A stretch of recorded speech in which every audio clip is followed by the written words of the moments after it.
Hi, it's me again with Corel Draw Tips and Tricks, and somebody sent me this logo that they cleaned up. I would still clean it up a little bit more. Uh, Relatively easy just to remove some node. All depends on how big it's going to be. But they want it to look like this, and I just did it, and I found a little boo-boo. I'm going to straighten up for the video.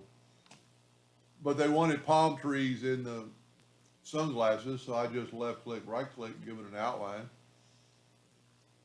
I just went to the internet and I'm going to right click, copy image, go back to Corel, right click, paste, and it's quite large.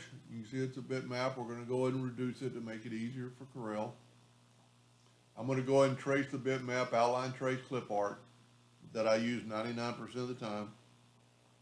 It's already done it. It's that fast. I'm going to double check that there's no white in it. I'm pretty sure there's not, but I'm going to make sure. And that white is actually from this logo. So our palm tree is good to go. It's relatively sharp. And then we're just going to kind of go and place it in our sunglasses. And this is where you could pick, how big you wanted to make it. I'm going to make it about that big. I am going to left click, right click, and I am going to put the bottom of the tree at the bottom of the glasses. I'm actually going to maybe nudge down a little bit further, 0.01 on a nudge.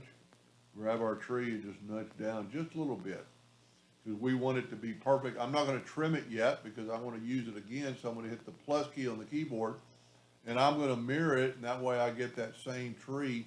And you could do it mathematically to make sure you're in the same spot, but does it really matter? Then I'm going to take the virtual segment delete key and I'm going to delete that line. And I'm going to delete that line. It doesn't really matter. We'll probably get rid of the line. Then I'm going to take the Smart Fill tool on black and I'm going to fill that in. There we have the palm tree. So that's the easy part. I'm going to keep my video short, so I'm going to go with part 2 where we're going to make this logo. Whoop, that's the one I've already made. We're going to make this logo, which is fuzzy and pixelated and actually protected. So we're going to make that logo in part 2. Hope that helped. Thank you for watching.